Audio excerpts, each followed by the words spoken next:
This is the Louie T Network. In the L.A.B room. Exclusive.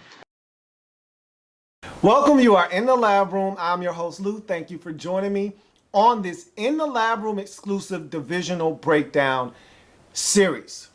Here to break down one of my favorite divisions this season, the NFC South. This is a phenomenal division that sees two teams really duking it out, and it's going to really heat up here over the next 3 weeks.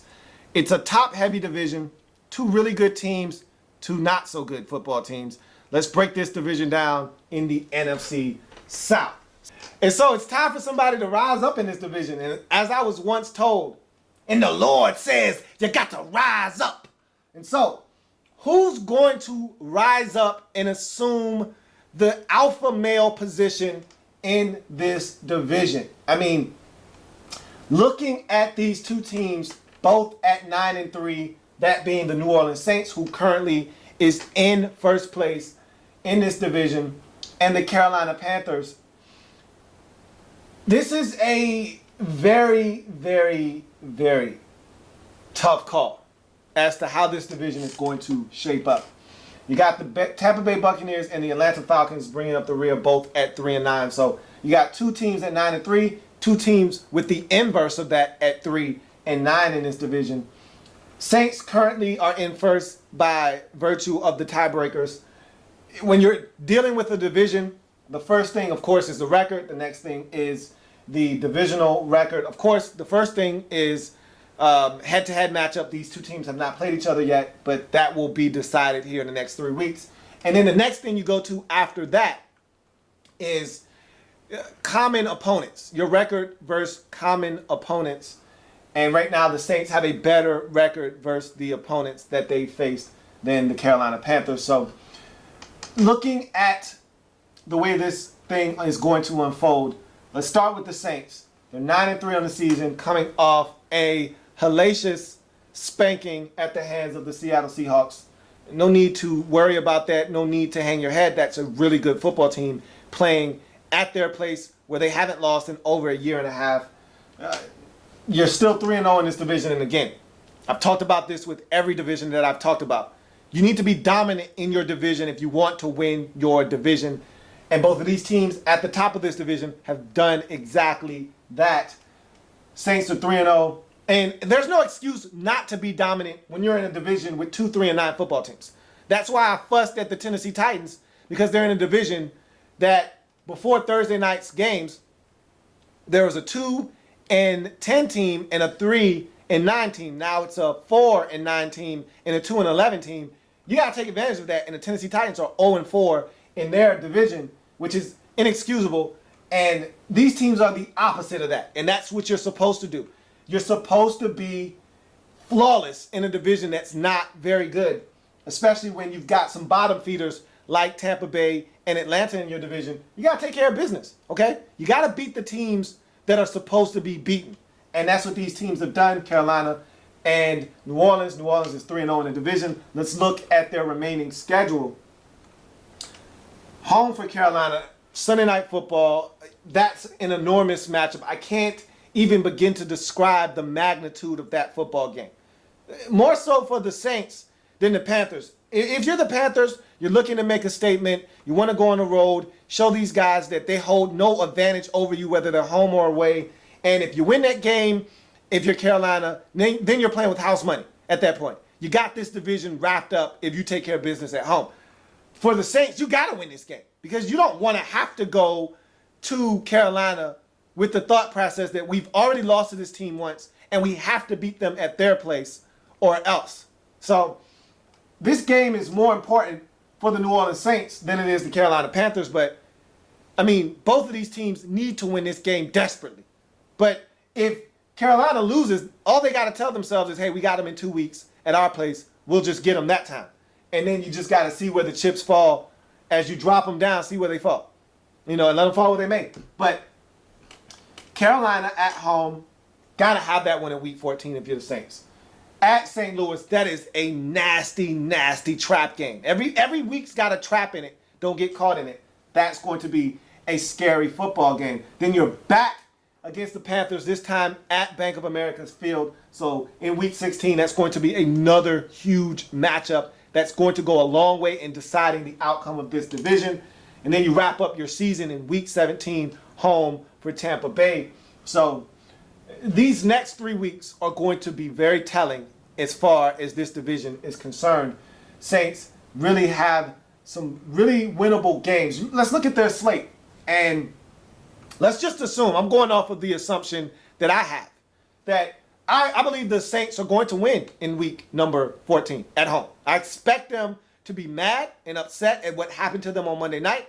I expect them to go into this football game and execute and get it done at home. I expect them to get it done on a big stage. It's Sunday night. Everybody's watching. They're at home.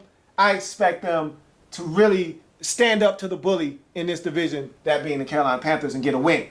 I expect them, this is going to be a tough one, but I expect them to go on the road and beat St. Louis as well. So that would put them at 11-3. Now, going to Carolina, don't see you getting that one. I don't see you marching into Carolina and coming out with a W. Even when you were a good football team, you struggled. When Sean Payton was there. Last year, you struggled. The year before that, you struggled. Always struggle at Carolina. I don't think this is any different. I think you're going to lose that football game. That would put you at 11-4. Then I think you can go to Tampa Bay, then I think home for Tampa Bay, season finale. That's definitely a winnable game for you, one that I expect you to get. I expect you to go 3-1 down the stretch, which would put you at 12-4. Let's look at Carolina and see what that would mean for the outcome of this division. So, Panthers also at 9-3, 3-0 within the division, and this is huge.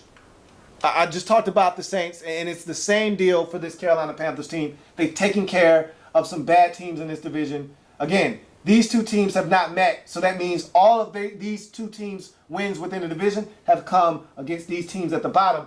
You need to beat those teams if you play them. They've played them. They've beat them. That's why they're 9-3 on the season. So you look at their remaining schedule at New Orleans. Do not think that they're going to go into New Orleans in Week 14 on Sunday Night Football, primetime, Superdome, and win. I don't see them going into the Mercedes-Benz Dome and getting one. I think they're going to lose that game. That will put them at 9-4. Jets at home. That's a cakewalk. They can win that game with their eyes closed. That'll put them at 10-4. Then you're home against those very Saints. Once again, I see you getting that one at home at BOA. That'll put you at 11-4. And then at Atlanta, that's a trap game. That's an Atlanta Falcons team that will have nothing to play for but pride at that point. And you know they want to spoil your season. They want to play spoiler. You're on the road. That's a dangerous matchup. One that I still see you getting, which would put you at 11-4. So both of these teams would, 12-4. Both of these teams would finish up at 12-4. But I think the difference in between the tiebreakers would still yield New Orleans a win over the Carolina Panthers in this division. So if you're Carolina, I look at it like this. If you're the Panthers, you need to treat this division fight like a heavyweight championship fight. Okay? You're in uncharted territory here. All right? This division is normally up for grabs, and the two teams battling over it are the Falcons and the Saints. So you coming to the party now, showing up late, you're unwanted. And so you got to treat this like a heavyweight championship 12-round fight. And you're the challenger, okay? You're the challenger. You haven't been here before. And so the judges don't respect you. The judges want to give the fight to the Saints. They want to give this fight. So what I'm saying to you is, treat this like a boxing match. Boxing is the most corrupt sport there is. Because if you're a challenger fighting a champion that is well respected, you have to do just a little bit more to win. You got to knock them out essentially to win, because the judges are so in the favor, so slanted toward the champion that you have to be almost perfect to win. That's how you have to approach this. If you're Carolina, the way this is set up is that if you finish tied with the Saints and you guys split those games in your season series, the Saints are still going to win this division. So if you're Carolina, you have to take this division by yourself. You got to go out and literally take this division from the Saints. You need to sweep them. That's the only way you can ensure victory and ensure that you win this division. Because the difference between you losing this division and winning this division is probably going to be one game. One game. And the difference between you finishing in first or second in this division is the difference between you being the number 1 seed in this, or excuse me, the number 2 seed in the NFC conference, or the number 5 seed. And if you're the number 2 seed, you get a first round bye, you get a home playoff game. If somebody takes care of Seattle, which I doubt, but if someone takes care of Seattle before you get to them, whoever the number 2 seed is, you get the NFC Championship game at your place. So there's a lot of perks that come with being a top 2 seed. So to not win this division and be the 5th seed, then you have to be a road warrior. All of your games in the postseason are going to be on the road, and you're going to have, and look, the Panthers are suited for that. They can pack up a suitcase that has their defense and a run game in it and win games. But the Saints, I don't know if they're equipped for that or not. After seeing what they did against Seattle, not sure. After seeing what they did against the Jets, I'm not sure. After seeing what they did against the Patriots, I'm not sure if they are equipped to pack up a suitcase with just a run game and a defense inside. So, New Orleans, you need to win this division. And I feel like if you just split, all you got to do is split. A split decision, you win this division, you remain NFC South champions. Of course, you didn't win it last year, but I'm stating this for the purpose of treating this like a heavyweight championship fight. You being the champion, the Panthers being the challenger. You remain champ with a split decision if you can just split the games with the Panthers. Now, I know you're not aiming for a split. You want to sweep these guys, but win the one at home so that you're playing with house money in that Week 16 matchup at Carolina. If you're Carolina, win in Week 14, you're playing with the house money. You've got this division squarely in the palm of your hands, and then you've got this division right where you want it. So this Week 14 matchup really going to decide a lot, because I feel like if the Saints win, then they're going to win this division. If the Saints lose and the Panthers win that game, then the Panthers are going to win this division. So that's my outlook and my whole take on this division at the top. That's how these two teams look. Let's get to third place. Tampa Bay Buccaneers, 3-9, 1-4. Very disappointing start to the season. This team started 0-8, but have won 3 out of their last 4 since. Have gotten to 3-9. I think they have found themselves a franchise quarterback in Mike Glennon. And so that's one less thing you got to go hunting and fishing for in this upcoming draft. And so this is the number you got to change, though. This is the one that is stinging you right now, this 1-4 divisional mark. Got to be better and more competitive within the division. You got to win games inside your division. You can't win games in your division. You're going to end up with a funky mark like 3-9. Okay? This is where it all stems from. Let's just take this into consideration. Let's just say that this record, instead of it being 1-5 or 1-4, was 4-1. You add 3 more victories to your total, and voila, you're 6-6 and right smack dab in the middle of the hunt in the NFC playoffs for a wild card spot. Instead, you're 1-4, you're 3-9, and you've got a long off season ahead of you. But you're playing better football of late. Let's look at this remaining schedule. Home for Buffalo in Week 14, home for San Francisco Week 15, at St. Louis and at New Orleans to round out your season in Weeks 16 and 17, respectively. So, looking at this slate, I expect you to beat Buffalo at home.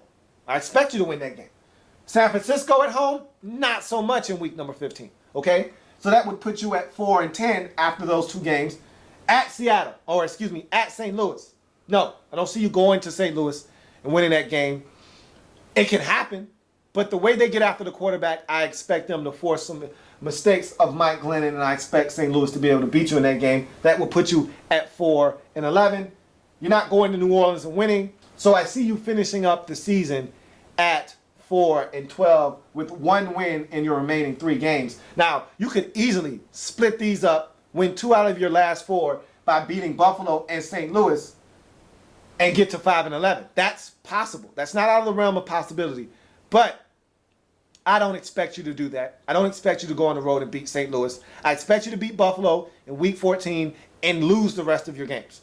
That will put you at 4-12, and I think that will put you at the 4th pick in the draft. And again, you don't know what other teams around you are going to do. Jacksonville is winning games.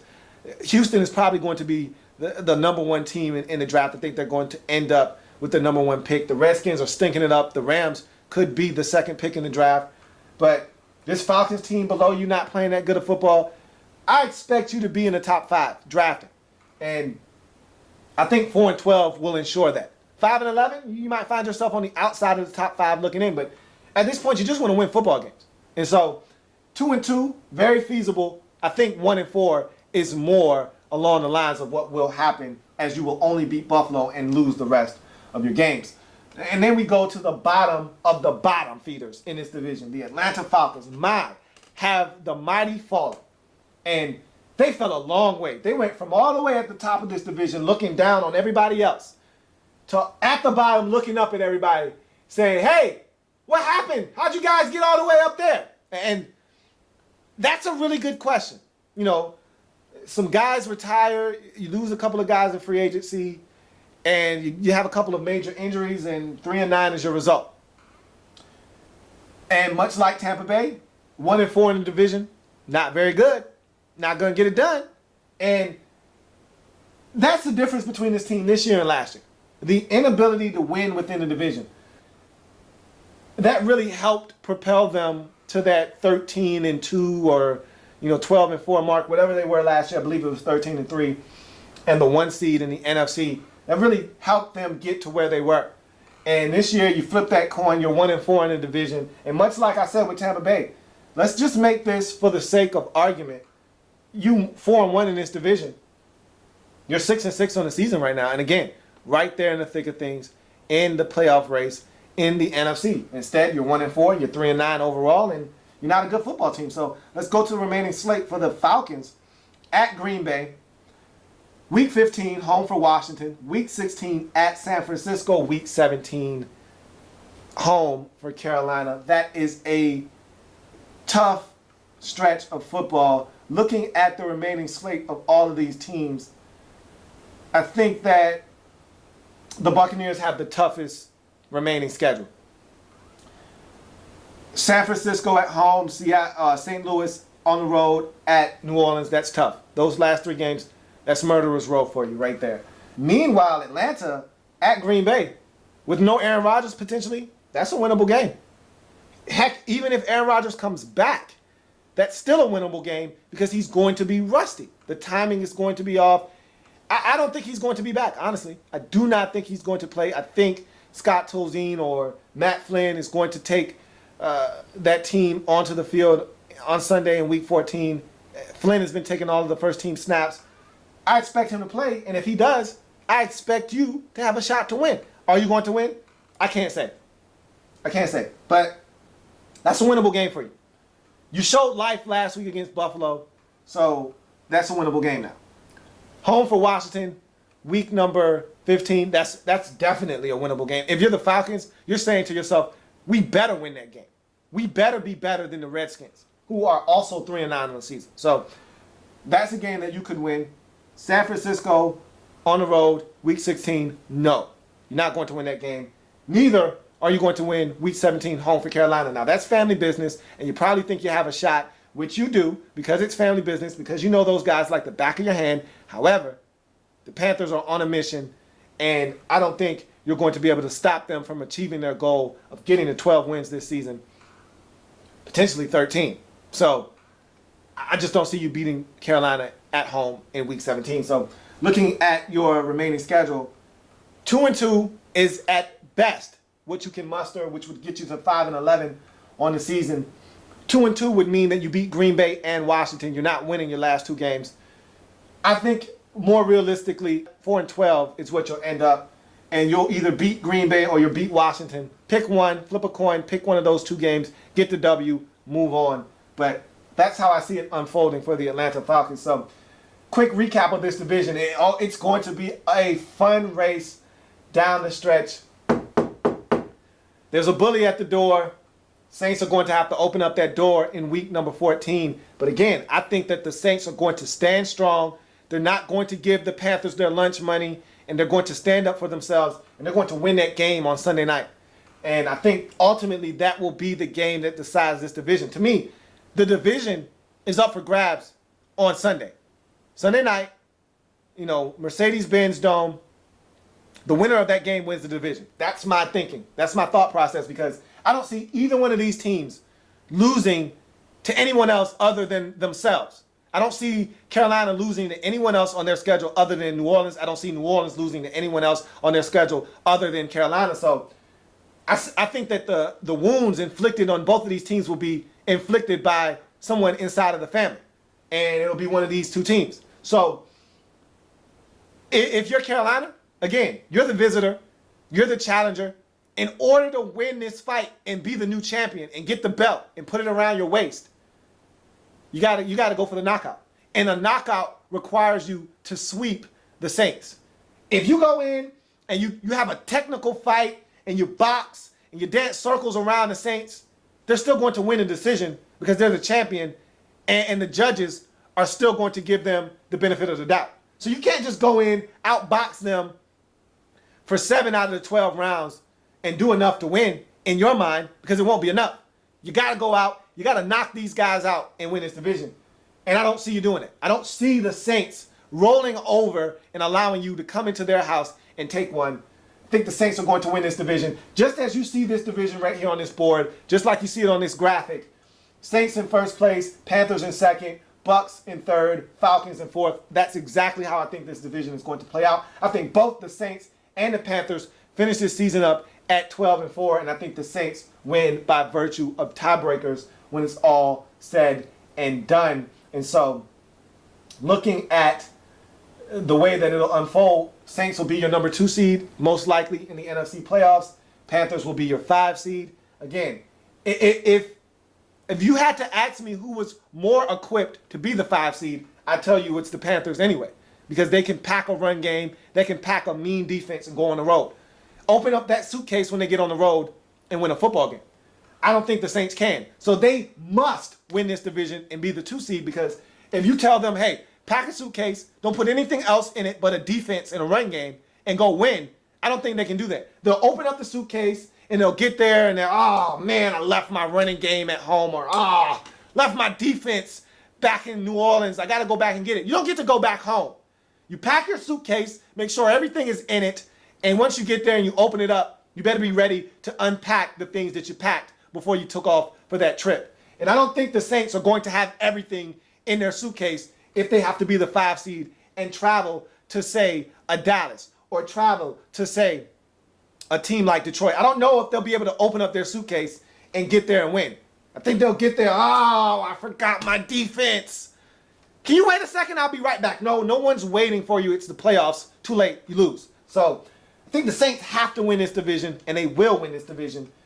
And I think the Panthers, either they win it or they don't. They're getting into the postseason, and they're going to be a dangerous out. And I can't wait to watch this thing unfold. That's this division, the NFC South, in a nutshell. Thank you for joining me here on this In the Lab Room exclusive. If it happens in the National Football League, whether big or small, we cover it all here in the Lab Room. Thank you for joining me. See you next time as I wrap up the NFC with the last remaining division, the NFC West. Saving the best for last. Like the content? Want more? Sub up. In the Lab Room.